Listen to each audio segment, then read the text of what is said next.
Thank you very much, Presiding Officer, and many thanks to Jenny Mara for giving us this opportunity to celebrate the life of one of Scotland's best known and most important daughters, and more generally, International Women's Day.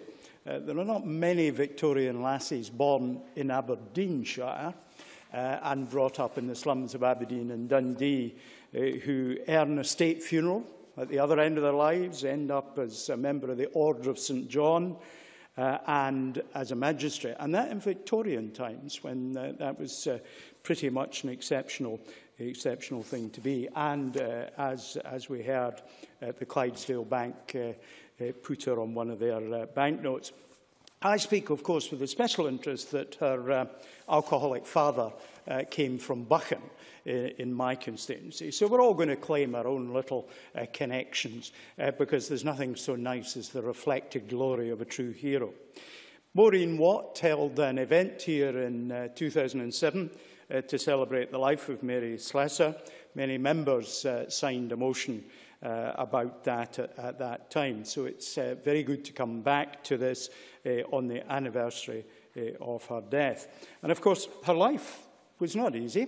When her father died in September 1870 at 6 Eliza Street, Dundee, it's clear she was not living in the most prosperous of circumstances. That was not a part of Dundee where the rich lived. Only 4 years later, when David Livingstone died, she was then only 25 years old. And her life was set by her experience of deprivation, her Christian faith, and the inspiration that came from David Livingstone. The Mary Slessor Foundation, which today supports her memory, has been responsible for many different things. Money has been raised for the foundation, for example, by a play about her life, The Mother of All the Peoples, which has been all over Scotland. And I hope that that continues to be something that will inform people across Scotland about the inspiration that comes from Mary Slessor's life.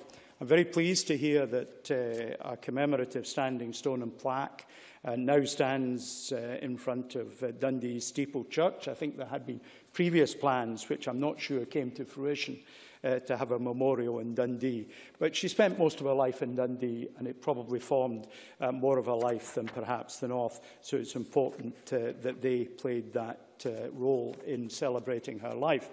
Now, she was quite different and disjoint from women of her time. We've heard that she dressed and ate and drank as the people in Nigeria that supported. But more fundamentally, she actually learned to speak the native language. Now, as someone who's no linguist of any great merit whatsoever, that particularly stood out, of course, because she had to learn it from the people who she was supporting. There was no one in particular to teach her. And the inspection that there was in the early 1880s very much commented on the friendship and the fact that she had that language which helped her in her work. Now, we've heard something of other women. I'll say just a little bit about women in what was my profession as a software engineer, where women have actually played a very remarkable and substantial role in today's computer technology. Ada Lovelace, who is the niece of Lord Byron, was Charles Babbage's programmer. She's the first identified programmer that there has been. And Grace Hopper, who worked for the United States Navy, retired 3 times and was each time begged to come back.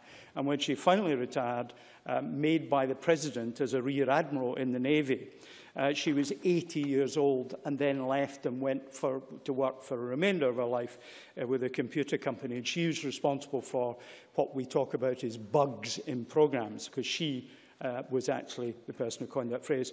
And I do remember, and it's strange how things remember, and I can't remember where or when, hearing about 25 years ago on a flight the announcement that it was the first commercial flight operated from Scotland where all the crew members were female, both in the back of the plane and the front of the plane. It's sad that it's taken that length of time before women are given even that modest recognition. But Mary Slessor has done a lot for people in Scotland, a lot for people in Africa. Africa, and it's right we celebrate her life today. Presiding Officer.